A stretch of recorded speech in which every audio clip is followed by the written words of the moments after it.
Hi, my name is Abby Maria. Hi, my name is Saul. Hi, my name is Wendell Holland. My name is Brandon Donlin. Hey everybody, this is Mike Gabler, the Alligabler, coming to you live on Survivor Squared. Survivor Squared. Survivor Squared. Survivor Squared. Survivor Squared. Survivor Squared. Hello everyone and welcome to another episode of Survivor Squared. My name is Tony Squares, and if this is your first time, welcome to the channel. This is where we treat Survivor as if it is a major American sport. And considering there's only 10 players left on season 50, we brought on a guest today that knows a thing or two about making it past the merge and having those targeted arrows point at him because he became a front runner a little too early in season 49. Mr. Steven Ramm is on the show to break down everything both from 49 and on 50. Is he rooting for Rizzo? Is he rooting against Rizzo? Who does he want to win out of these final 10? And he knows a thing or two about taking a spectacular journey, if you remember his epic run on season 49. So we may talk a little bit about Christian's journey and journeys in general in the game of Survivor in this day and age. It's a great conversation. We go through everything, and it is a long one, so I don't want to stay here too long. Again, give us a like, give us a subscribe, help this channel grow so we can do more interviews like this one, but I won't hold you any further. Here's Steven Ramm.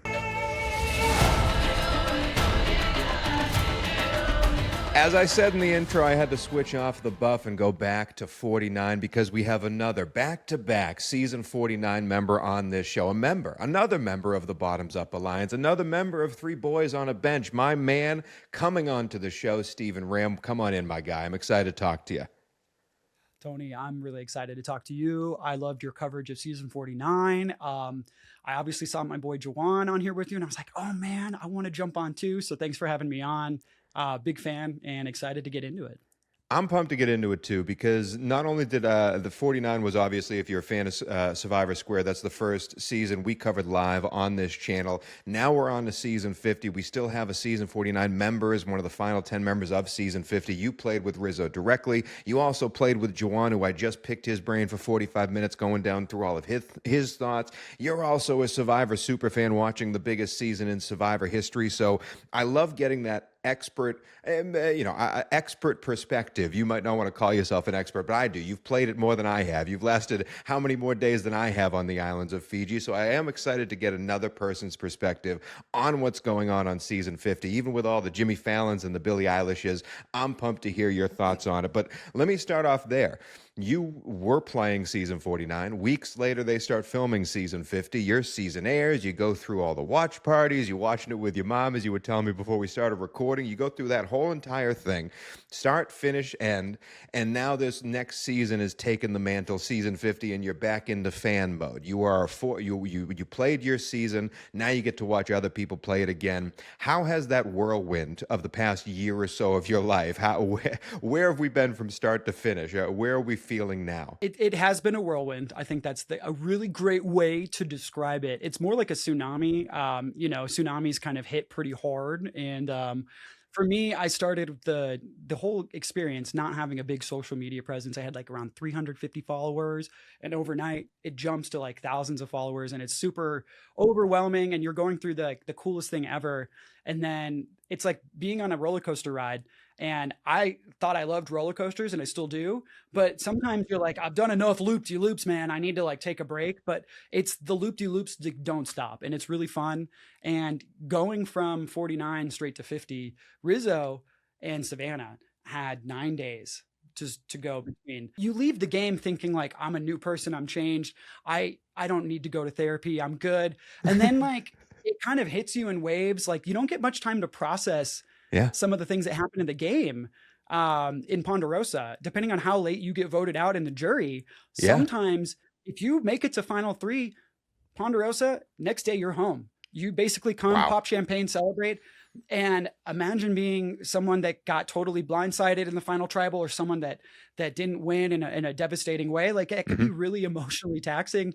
And so there's just, my point is, even if you're the first juror, you still don't have that much time to process things. And so a lot of it is processing it. And so I give Sav and Rizzo a ton of respect for going back to back because they they couldn't unpack anything. They basically got home, got to keep that suitcase.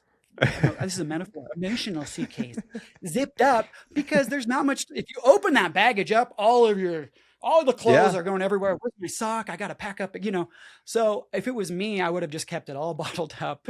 And in one way, it's an advantage because you're still in game bot mode. And I Yeah. genuinely believe all of us in the jury, whether they admit it or not, we're in game bot mode for Yep. weeks after you get home. I caught myself doing the weirdest fucking things with, like, I'd see two of my friends going out. They're like, oh, you want to grab a drink? Yeah, I'll go with you. I'm like, what do you think they're talking about? I'm thinking in my head, my girlfriend's like, probably what drinks they're going to buy. What are you doing? And like, those are the little like PTSD moments that make you step back and be like, I'm not on Fiji. I would wake up in the middle of the night. It's like when you go on travel Mm-hmm. and you're used to waking up in your own bed and you're tired, you whatever, you landed late and you're in the hotel and you wake up at 3 a.m. and you roll around and you're like, wait, this isn't my bed. And you have that panic moment and then you realize, Yep. oh yeah, I'm on vacation. And so that's what it felt like coming back from the island for me. Not to be weird. This is definitely not like a weird thing, but like, Yeah. I remember waking up, it was like day 2 after being home, and I'd wake up expecting to be sleeping on the beach. And my girlfriend is about the same height as Savannah. And I thought, I was like, my first gut thought was, why is Savannah spooning me? You know, I was a little spoon. I was a little spoon. And I'm like, what the hell?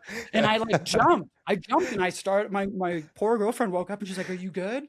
And she will tell you all stories of like, where there'd be like moments I'd like, you know, I'd shoot Yep. up and I'd be like, whoa, in the middle of the night. And I'd be like, oh, good, good, good. And I'd roll back down. She's like, are you good? So those are the things that like, at least personally, I went through. I don't know what everyone else's experience was, but your brain gets rewired out there. Yeah. And that rewiring follows you outwards. And so Savannah and Rizzo, To double down. they doubled down. And I Man. think I mad respect, and I'm loving what Rizzo's doing. I wish Sav made it farther, but she won $1 million. She'll be good. She'll be okay. Let me ask on that, because I talked to Juwan about this, and he actually brought it up to me. I hadn't thought of this before, and Rick Devens actually mentioned it either in press or during season 50. The fact that Rizzo and Savannah are doubling down. They had 9 days in between. You brought up how they didn't have the time to process what just happened. They're still in game bot mode. They also didn't have the chance to see how they were portrayed in the edit of the season that they were on. So I'll ask you this, because I asked you on the same thing. When you were on season 49, when you were competing, because I mean, you had quite a run, man. Like you went the tribe versus tribe thing in the beginning, and then when we get to the merge, you become as one of the strong contenders. You're winning immunities. They're coming after you. You're coming after them. People are switching sides everywhere. It's a fantastic back and forth after the merge, and you are definitely a central figure in that. So when you're playing, and you have all these thoughts in your head, like you're talking to confessionals, you're saying these one-liners that you think are going to make the edit, and then you come back and you see it all play out on the TV. Granted, they're going to tell the winner's story first. How different was like the vibe of you on the island versus the vibe that they gave off in the edit? Or do you think it was true to you? I think it was definitely true to me, because they can only air things that you say. It's not like they are AI generating a version of Steven that's saying things that I didn't put out there. Yeah. So, I mean, but they can definitely, of course, choose the right sound bites to portray you in the way that they want to, you know, the way that serves the story, the way that from the big picture, you played a part in the story. And a lot of people don't know big picture wise where they fit into that, where they fit into the story. I remember coming back and I was pretty nervous because, you know, you talk a lot on the confessionals and very little of it makes the actual cut. And I remember telling my girlfriend, Kelsey, I was like, I gave them enough ammunition to portray me as a genius, portray me as a villain, portray me as a freaking moron. Depending on, they have my whole joie de vivre that they can just choose which ones to put out there. And I had, for every good moment, I had probably 1 or 2 bad moments and I went on a big apology tour to all of my castmates on 49, because at the end you kind of reflect on things that you said in the moment. And I owned up to it. I was like, that's how I felt. I was like, I want you to hear it from me, because I maybe dunked on you a bit or like said something at your expense, or I was really frustrated with you here. And the one thing that was so funny is like, maybe 1 out of 10 of those things made it on the show. And so if I could go back and do it over again, I probably would have just said, hey, we all said things that maybe aren't reflective of how I think of you as a human outside the game, but we'll just see how it rolls because I took some licks for things that never even made the light of day. You know, You never got saw the light of day. caught. You got caught with the pre-apology. You came out with the pre-apology, and it wasn't necessary in the end. But you were doing your due diligence. You were sitting there like, listen, I'm a man of honor. I'm going to make sure I'm going to talk to you face to face before CBS airs whatever I said. Like, I think that's the right thing to do. But at the same time, you got caught with the pre-apology. You taking licks that you didn't deserve, as you said, man. I get that. So CBS airing Survivor 49. You're on there. You know your run. You know what happens. You're riding the wave with the fans as they're watching it, going to watch parties. I want to ask you, how did it feel like sort of watching it all unfold to like family's eyes or friends' eyes? They're talking to you how they've seen it. Maybe you're talking to other Survivor fans, and some of them like certain players and don't like certain players. And now you're riding that wave on the other side.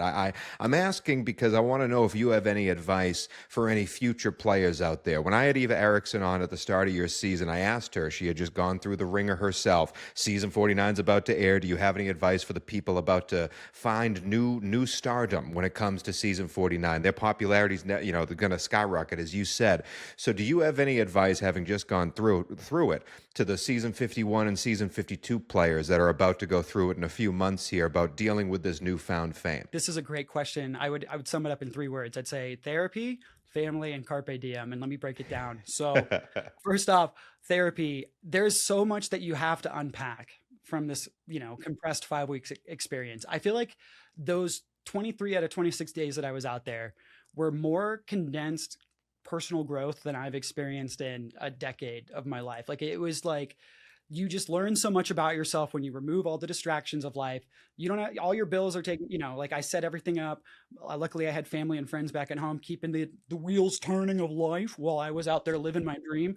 And it was truly the first time since I was a kid where I had no idea what was going to happen the next day. It's like when you go to school in elementary school and you're like, I don't know what the teacher's got on the curriculum. You go to this tree mail thing and the parchment, it's like a little limerick and you're like, oh my God, I don't know what's going to happen. And like, you feel this like childlike sense of wonder and joy that I just had been missing on or didn't even know I was missing. And so you kind of go from that, and the whiplash of going back to real life is real. And they told you that. They told all of us that before we even played. My advice to future players or players that are on 51 and 52 right now is, if you can afford it, if your health insurance can cover it, I go to therapy once a week. And that helped me immensely to unpack all of the things that I thought I was good with before the season started airing, because that's when the real journey starts. You think that you're done. I remember getting home being like, cool, the hard part's over. Now I just get to enjoy the ride. No, being out there is in some ways the easiest part. You're just playing, you're just being you. But now when the show airs, you have millions of strangers now forming an opinion off of very little data about you. So my next thing is like, having people come up to you and like recognize you on the street and like want to take your photo and wanting to talk to you. I was like, you want to take a photo with me? Like, do you know me? Like, so just realize you are exceptional. You're awesome. Own it.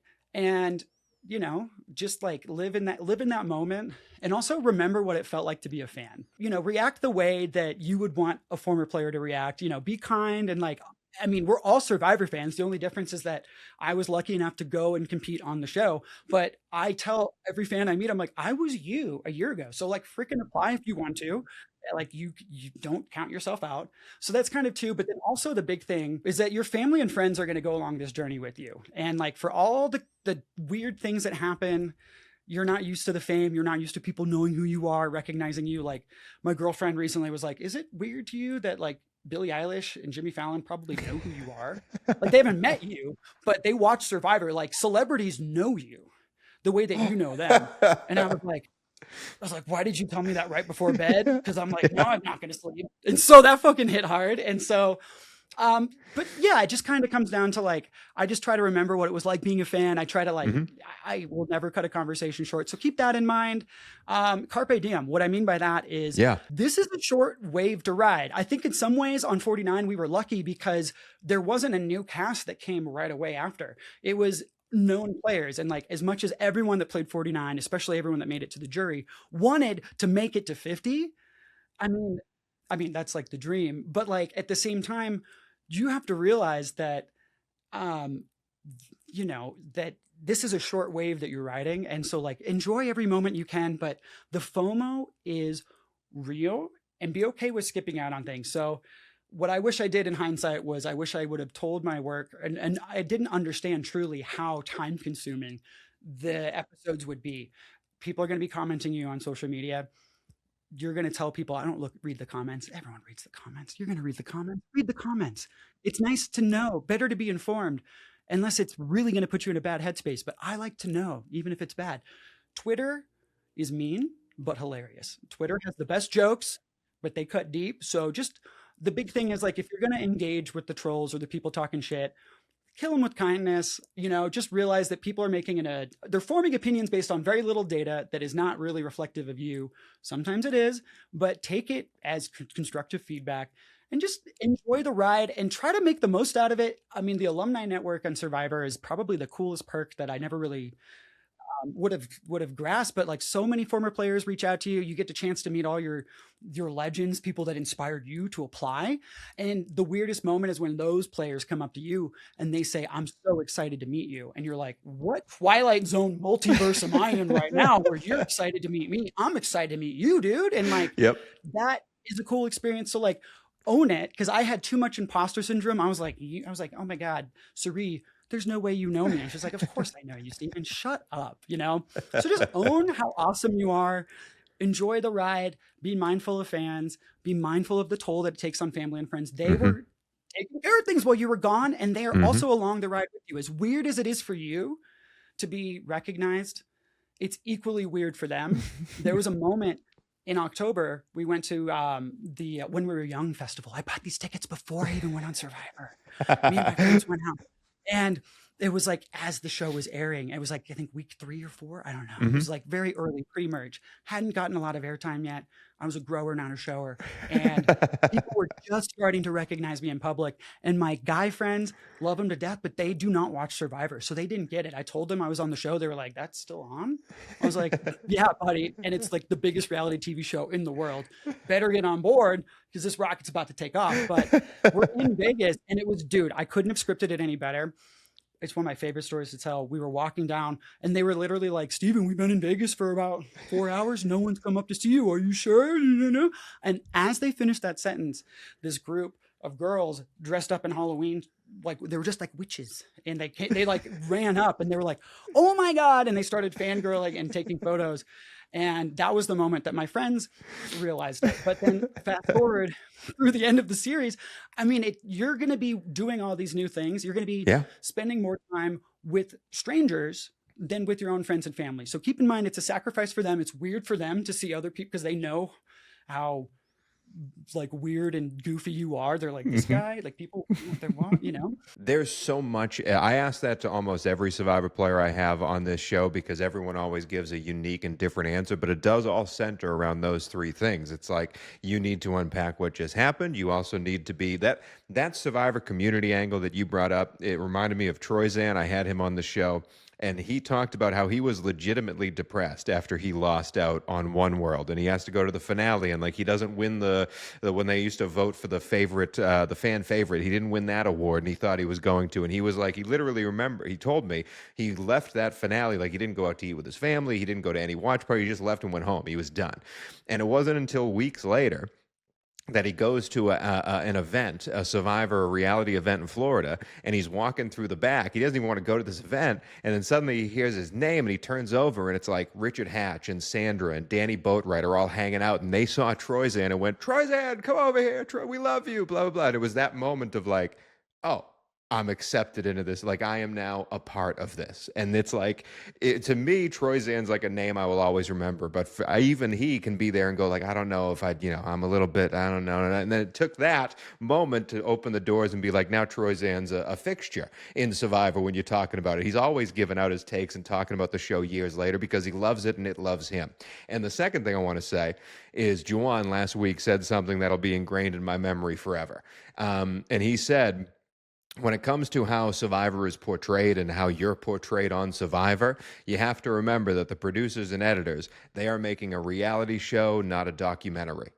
And they are telling a story in a certain way, and it's not, might not be like you said those things, they're truthful to you, but at the same time they're going to tell it and put it in different places, and people are going to think about it and think different things and have opinions online. It's because Survivor's putting out a reality show, and it's a great one. It's not a documentary. It's not the truth. It's not your truth, and that's okay. And I thought that was such a worldly answer out of Juwan, a guy who is a worldly man and has a great head on his shoulders. Want to practice puzzles before going on Survivor? Don't worry, Survivor Squared has got you. Happy to say we are partnering with Puzzling Design, who creates custom puzzles inspired by competition reality shows, including Survivor. They make replicas, remix, fully original puzzle designs, and their work combines over a decade of engineering expertise with 3D printing, woodworking, and vinyl graphics to turn your specific vision into a memorable competitive experience. And here at Survivor Squared, we are giving away our very own Survivor Squared themed slide puzzle. The way you can enter is do two things.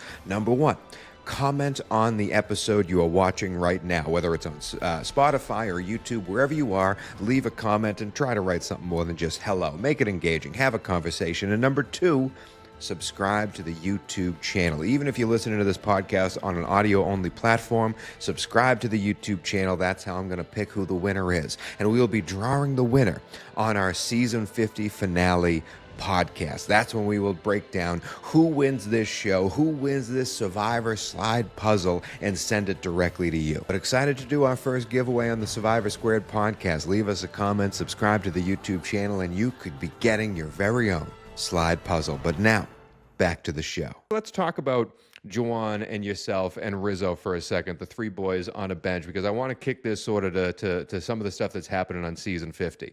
Juwan talked about how when he played with Rizzo on Season 49, he saw a different version of Rizzo than the Rizzo that was in Confessionals, the Rizzo. And now Rizzo's on this island kind of doing, I'm amazed he's still there, genuinely. The fact that no one knows who he is, the fact that he's in bed with Suri and Ozzy, he kind of was working with Colby earlier, like he is a coach and him had a thing together, him and Genevieve. Like the social game out of Rizzo in Season 50 is really impressing me. So when you're watching, that's a guy that you played with for a very long time, whether you were against him or with him at certain points. So what out of Rizzo's game has impressed you the most watching Season 50? I thought Rizzo had his work cut out for him when that promo trailer for our season aired and the Rizzo baby was front and center, because from our perspective on 49, he never referred to himself in the third person like that when we're talking on the beat. That was reserved for CBS and the cameras until the very end, which was great. And like props to him. And like, however, I remember what it felt like when I first met Rizzo on the island, and I had the same arc that Colby had, where I thought he was obnoxious, annoying, cocky. He's 25. Yeah. But I also thought he was lying about his age and was under 21. I tried to start a rumor to undermine him, all these different things. So we started very rocky. I'm 35, or I was 35 at the time. I'm 36 now. So there's a 10-year gap. And that was the first time in my life that I felt old, where he was saying words like he taught me what glazed was, and that was hilarious. It didn't make the edit, but he was like, "Oh yeah, do a quick glaze in that person, bro." And I was like, "Does that mean what I think it means?" And he explained it. I like made him explain it. He was saying things like cooked. I came back from my experience because I was mirroring some of those mannerisms to connect with Rizzo more, because it's a game, and also like, I really liked him as a human. And I came back and I remember my friends were like, "How'd it go?" And I was like, "Oh dude, I got cooked, all these things." And they were like, "That's cool, man, but if you keep saying cooked, you can't sit with us anymore. You got to get out of here." So all that is to say, I think he had a really uphill battle. I think obviously Savannah did too. They probably, as everyone reasonably deduced and talked before the game, knew that she won. I thought she did a really great job of getting in front of it and owning it the best way that she could. It's like a testament to how good of a player she is. She's very aware of not just herself, but how other people are perceiving her. And I do think Rizzo maybe was a little high on his own supply going into it, but I do think that what's impressed me the most is he's changed his tactics in a way that is I'm so proud of him, because he was the Devins of our season at Tribal Council doing all these crazy antics, and thinking that he was king shit of fuck mountain and not realizing necessarily that that wasn't landing the way he thought it was with the jury. Mm-hmm. And he found that out in Ponderosa. And I've been so impressed that, like, sure, he came out swinging. Why not, dude? You're 25. He's living his life. Mm-hmm. But also, he's been reserved, and he's playing pretty much the same way he did on 49, with the exception that I think he is more mindful that sometimes not being the brightest star in the solar system could be a good thing. No, that And so makes he's sense. letting other people get up in front.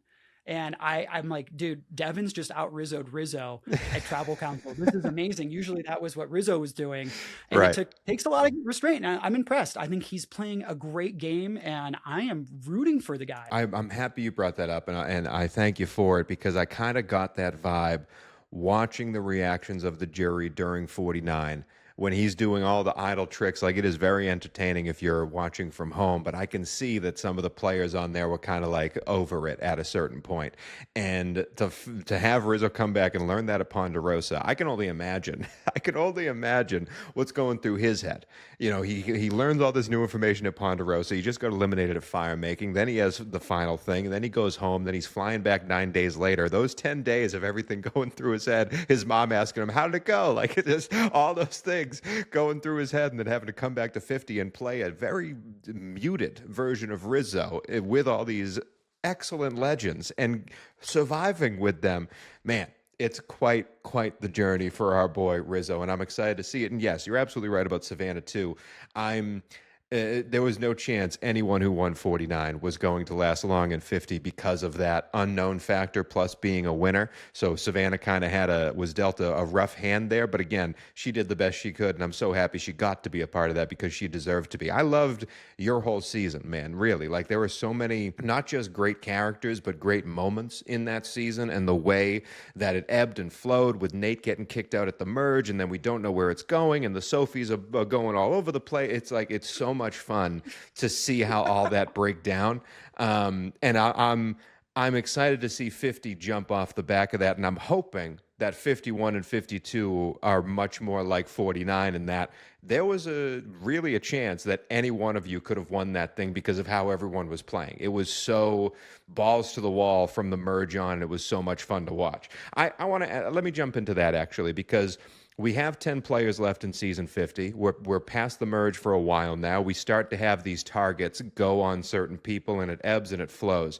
That happened to you during 49, where you come out, you start to win some challenges, you start to see where the people are tied with others, where the alliances are, and you start getting some targets on you. Like, we must get Steven out. He's a danger to win this thing.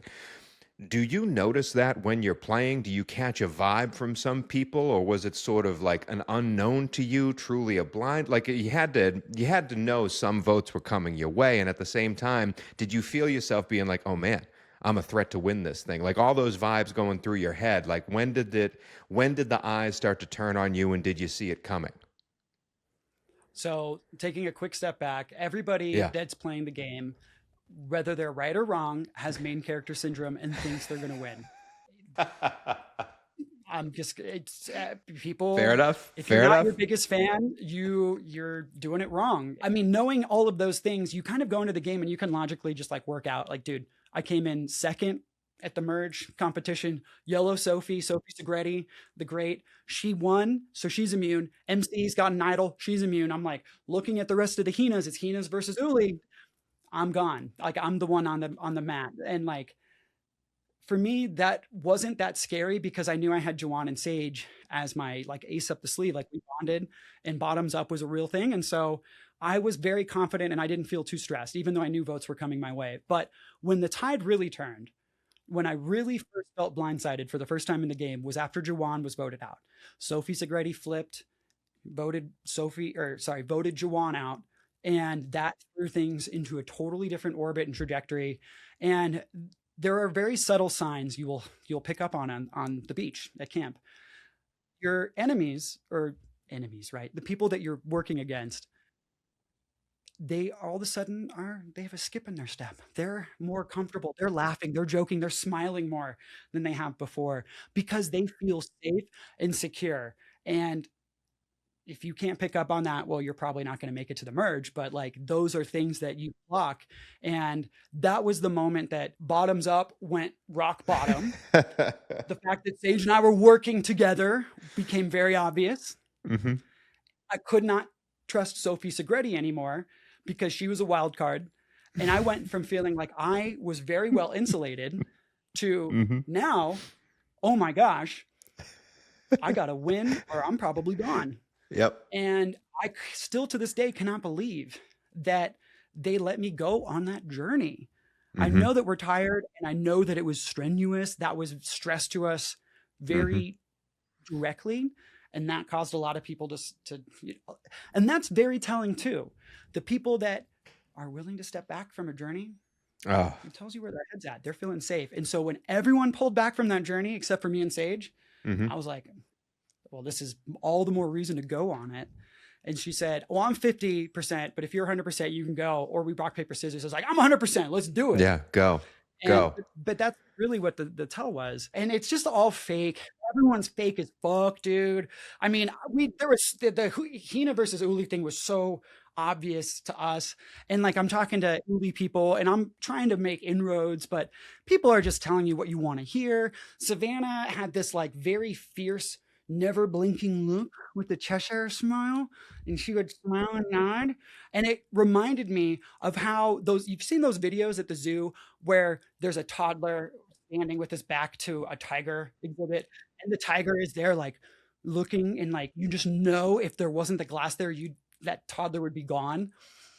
I got that same hair on the back of my neck feeling talking to Savannah, and you just know that you couldn't sell anything they're telling you for more than what it's worth in weight. And so it's all performative. But when it really hits you is when you find yourself on the wrong side of the vote.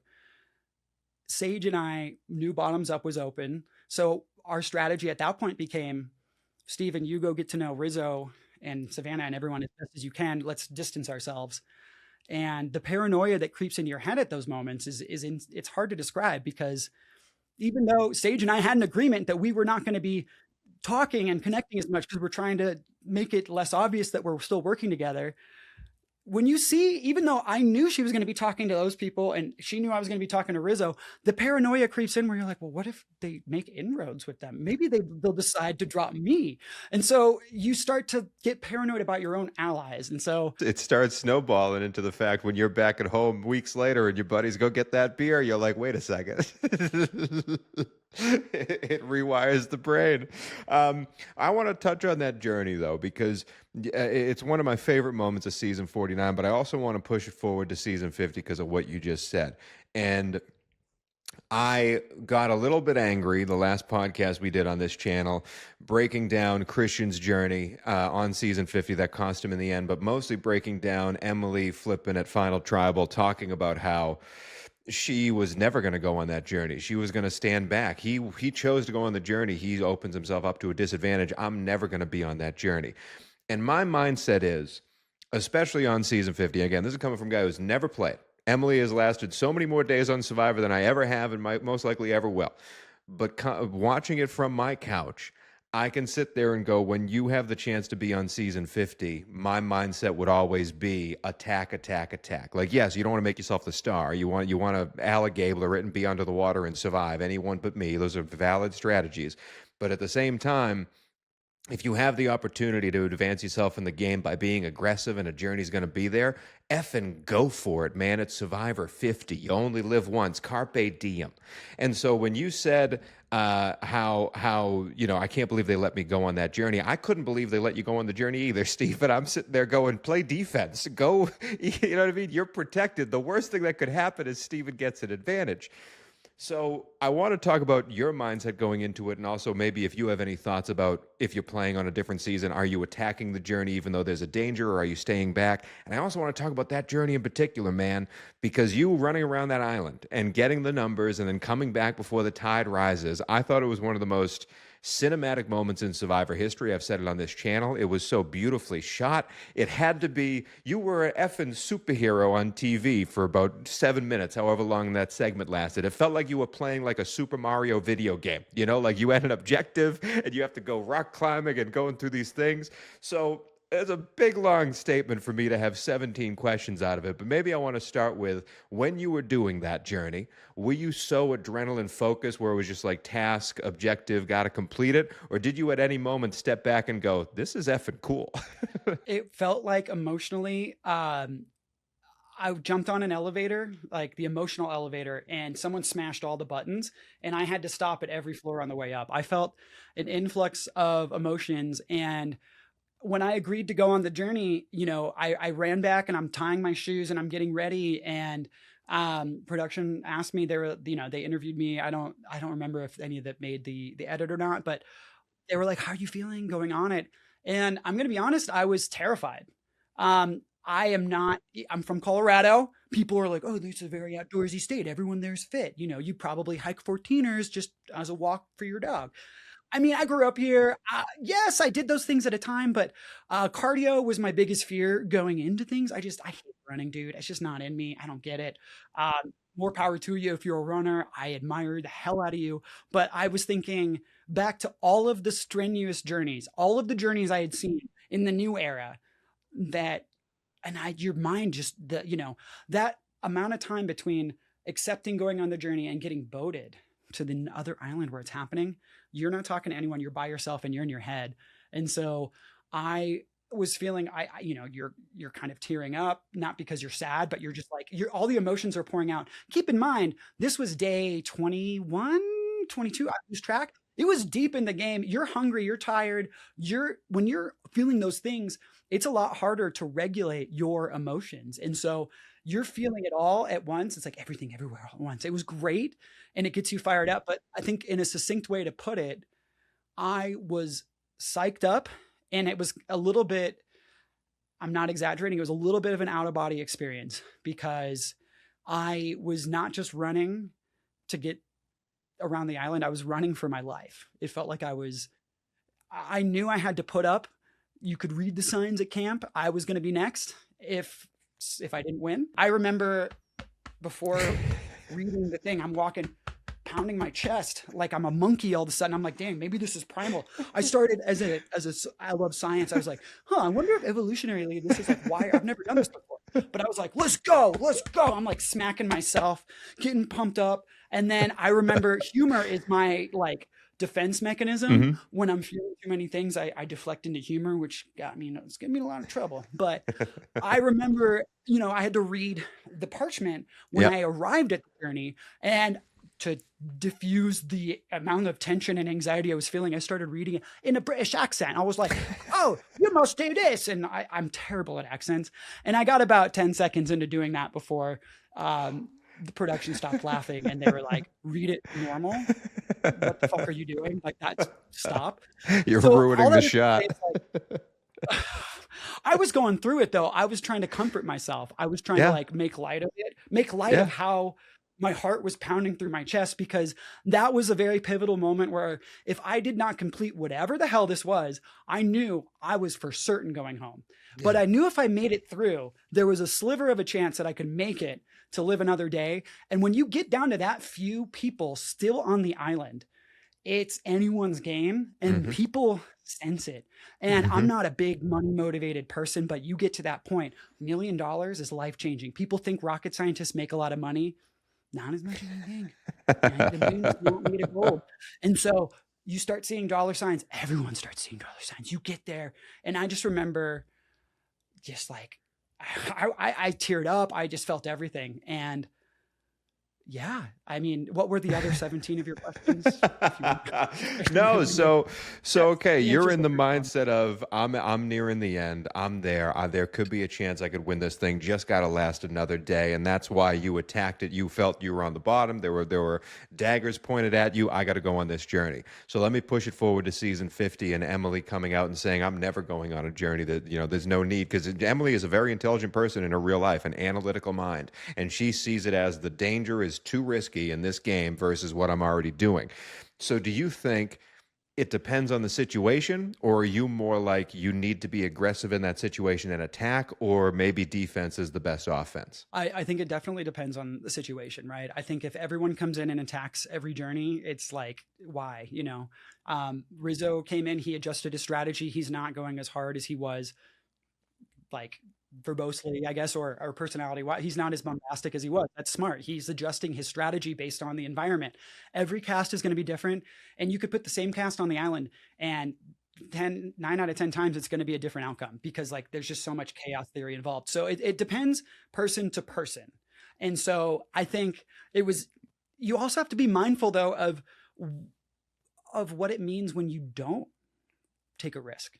And sometimes people forget that.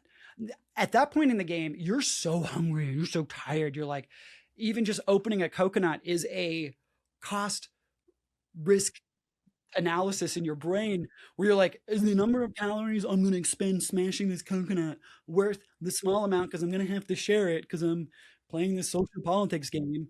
And so but then escalate it to a journey.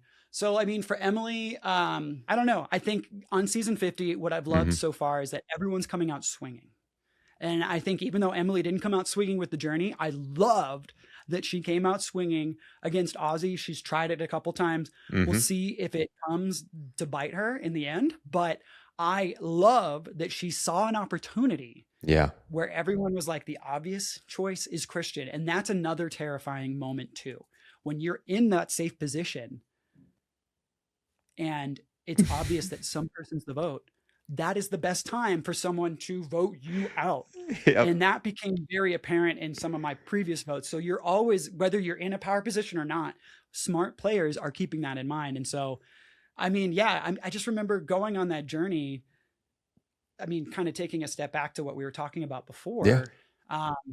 Being out there, I loved your video of how you captured it. Said it was very cinematic. It was beautiful. I, in the moment, had no idea it was going to be that cinematic, because I once sucked at cardio and I was like, just don't collapse and die and shit your pants on TV and look like an asshole and not be welcomed back. I was like, no one in Colorado is going to like welcome me or respect me ever again. I was not just running for my life and for my vote. I was running for my reputation in my home state, because I just know no one's going to look me in the eye. Yeah. You'll never be allowed at Red Rocks again. Dude, I fucking love Red Rock. Exactly. Casa Bonita, banned for life, bro.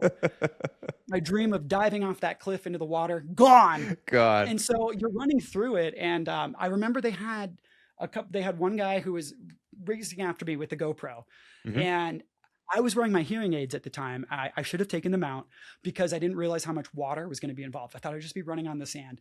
It was 90% rocks. That whole thing was mostly climbing over rocks. And instead of, I think there were moments where production was expecting me to go in the water. And because I was wearing these, I didn't want to get them wet. And so I climbed. And that's amazing. It never really set in that what I was doing was like cinematic or like epic. I was just running to not die. But there was one moment in particular where they expected me to zig and I zagged. I mean, clearly in hindsight, but you're so tunnel vision. I'm just repeating these numbers, 18, 43, 45. And I'm like, you're the man. You got this. I'm like, come on, bro. I'm just like psyching myself up. And I remember I was like climbing. And every other rock I had summited, there was a summit. And then I was like a clear path down. I got to a dead end. And then I looked down and I was like 100 feet. It felt like a football. I don't know, not a football field, but like the high. Yeah. A couple stories high above the rocks below me. And it's slick and it's wet and there's waves coming up. And I remember thinking, this is not the path. And I had to climb back down. And that was the first moment where the full scale of what I was doing really sunk in, because up until that point, I just thought I was like, just running. Yeah, just jogging around the island. Just a nice jog. But there were moments where it would have been so much easier for me to swim, but instead I had to tread through water because I didn't want to get these things wet. And I think in the moment, you get in your head. And here's what I mean by that is I knew I was looking for these easels with numbers on them. And the first two numbers were pretty equidistantly spaced. So I hit the first one, boom. And then I hit the second one, boom. And then the third one, the distance between the second and the third one was like triple the distance between any of the others. And you get in your head and you're like, did I miss it? Did I take a wrong turn? Am I going the wrong direction? And then the logical part of your brain kicks in and goes, Steven, this is an island. There's a perimeter. You see sand, you see water, you are not going in the wrong direction. If you're in the jungle, yeah, you fucked up, but you're good. And that crossed my head multiple times. And I was terrified that I was going to get to the end and only have 5 out of the 6 numbers and have to double back. But thankfully I didn't. But at a certain point, there were no people with cameras following me like they were on the island. There was no person with a boom mic. There was no one with the big camera because they couldn't keep up. And occasionally I'd hear the buzz of a drone. And so it wasn't until that moment that I looked down and I was like, if I fall, I'm going to die. There is someone working at CBS right now watching this live, just like, oh my God, dude, this is going to, get him off that rock. It's like the Truman Show. Do we come in? Do we come in? Dude, for real. And what pissed me off the most was I got to the end and I looked at the pot and it looked like the water hadn't even raised at all. I asked afterwards, I said, how long did I take? And they were like, it took you about 30 minutes. I was like, for real? And they were like, yeah, it was about 2.5 miles to, 2.75, something in that range. That's fast. And I got to meet some of the dream teamers that ran it after the show. And they came up to me and they were mad. They were like, dude, we ran that thing on a full stomach, well rested, and our average was like an hour and 15 minutes. That's what we had budgeted, and you crushed it and made us all look bad. You're hungry and tired. And I was like, well, the difference is I'm not only running to win my vote back, get an advantage, win $1 million, but also not to get barred from Colorado, my home state, all these things. So that's kind of what was going through my head, and it really did not click at how it was going to be shown. Amazing. And I also didn't even think about the fact that I went right back and won that immunity challenge. And so that was a really cool episode because it felt like it was like everything's coming up Steven. And at that point, everyone felt like, oh shit, I think Steven's going to win this. Danger. And I was the only one, and me and my castmates were the only people that knew that next episode, I was like, hold on to that feeling. Fans would come up to me. They're like, oh my God, you're going to win. I was like, yeah. I was like, maybe don't watch next episode. Just stop watching the season now. Stop the show here. Yeah, this week we can end it right now. Before I let you go off, I do want to talk about the 10 people that are left on season 50 because I know we're watching that right now. Where there's truly no. I couldn't tell you. You could give me 9 picks of who's going to win this thing, and I think I'd still get it wrong. Like there are so many ways this way could go.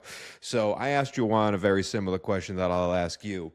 Who out of these 10 legends are you rooting for to win season 50? You could be rooting for all of them, but who are you really have a vested interest in? Like, I'd love to see this happen. And then who do you think comes away with the victory? My vote up until this last week would have been Christian. Christian is like my guy for very obvious reasons. I just resonate with him a lot. I just love him as a human. We're both engineers, and I really, really wanted him to pull it out. But I do think that they maybe him and Devins maybe have played a little too hard, too fast, a little too flashy. They kind of did what Rizzo was doing a little bit in 49.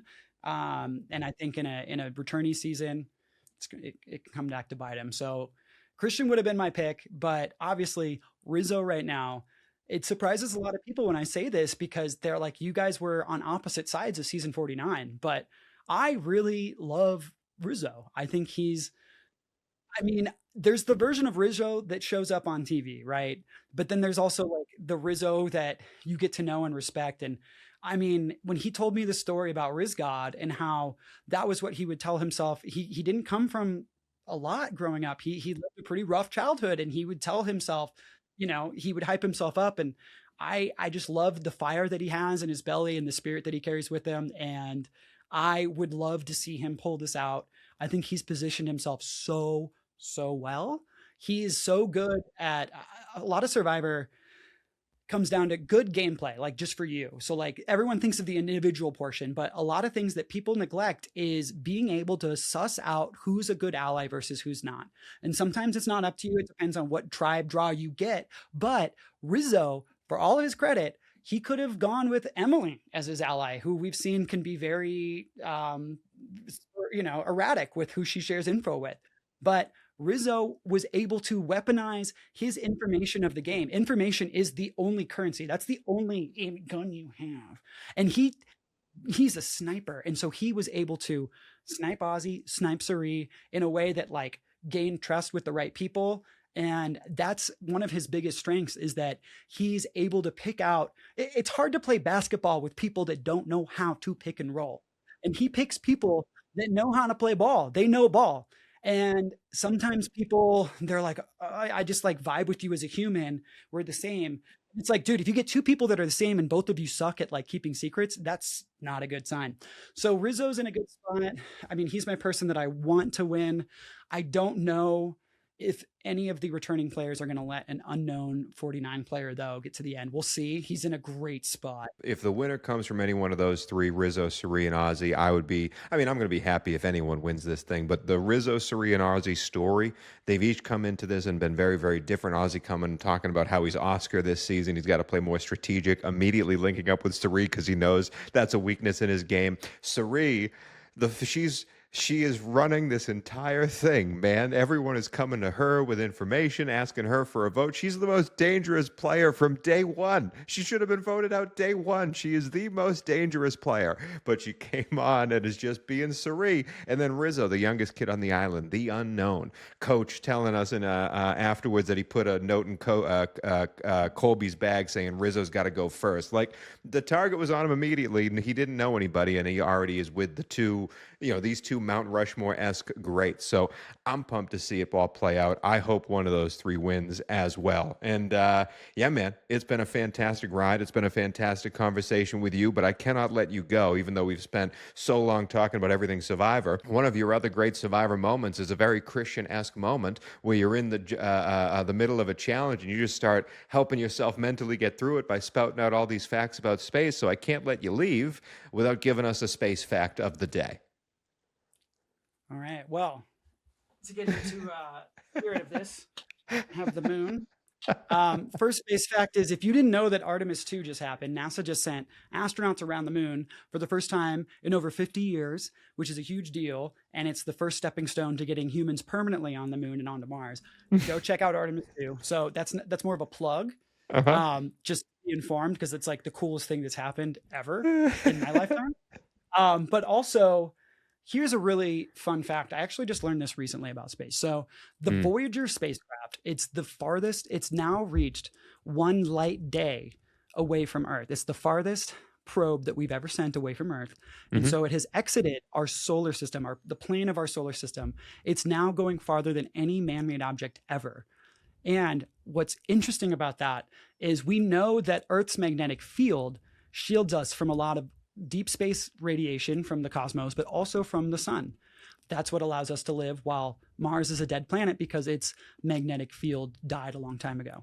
But what's crazy is that as soon as Voyager left our sphere of influence, the sun's sphere of influence, the instruments on the tool measured that radiation skyrocketed beyond more than we see in deep space traveling from the Earth to moon.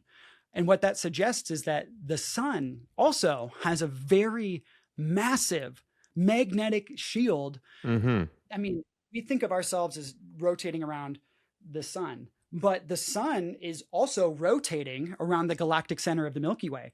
And so as the sun is carrying all of these planets through the cosmos around the Milky Way, it's generating this big, massive, like, you can think of it as a shockwave or force field that is also protecting us. And so it just goes to show how fragile life is and how you can't take any moment for granted, because, dude, I had no idea how much, I'm working on projects right now trying to send humans to the moon and Mars, and radiation is a big thing. We're working on a radiation vest. And my intergalactic aspirations were hit a little bit when I found this out. I was like, you're telling me I got to design a bigger vest now? Come on! And so that's my space fact. That's freaking nuts, dude. That is nuts. And you don't want to be Rocky in Project Hail Mary. He gets out there and the radiation's coming through. They didn't know about radiation. His whole entire alien species didn't know the radiation existed. It got him in a lot of danger. You got to protect yourself, Steven. Yeah, dude, it's a tough world out there, and we're living a very cushy Goldilocks zone, habitable area life. and just don't take it for granted.